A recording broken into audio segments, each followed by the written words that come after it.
दयालुता का बीज। एक समय की बात है, एक छोटे से गांव में, जहां हरियाली से भरे पहाड़ियों के बीच एक छोटा सा बच्चा नाम था टिम। टिम का दिल बड़ा ही दयालु था और वो हमेशा अपने सभी साथियों की मदद करता था बिना किसी प्रतिफल की उम्मीद किए। एक सुनहरे सुबह टिम अपने बगीचे में खेल रहा था जब उसने जमीन पर एक छोटे से बीज को देखा। उत्सुक होकर उसने उसे उठाया और अपने हाथ में रख लिया। वो बीज फीका और बेजार दिख रहा था, लेकिन टिम को उसमें एक अजीब गर्माहट महसूस हो रही थी। दूसरी सोच के बिना उसने निर्धारित सबसे अच्छी मिट्टी में उसे बो दिया। टिम ने हर दिन बीज को पानी दिया और इसे बड़ी देखभाल से देखा। हफ्ते बीत गए और फिर भी मिट्टी से कुछ उग नहीं रहा था, लेकिन टिम उम्मीद नहीं खोया।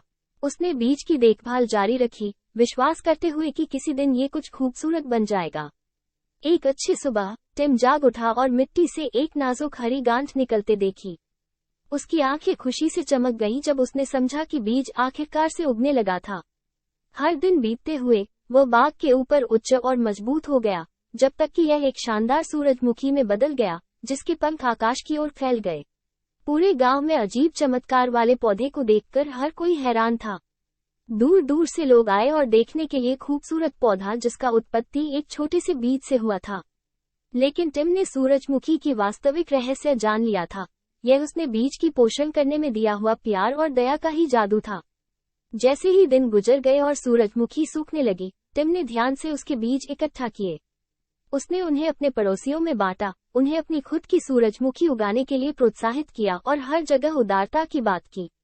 उस दिन के बाद गांव में सुनहरे सूरजमुखी के खेतों से भर दिए गए, हर एक अद्भुत कुछ अनूठा के रूप में सूरजमुखी के नाम से था। और टिम, जिसका दिल दयालु था, उसने अपने सादा कार्य से अन्यों को प्रेरित किया, जैसे कि उसने किसी दयालुता का बीज बो दिया।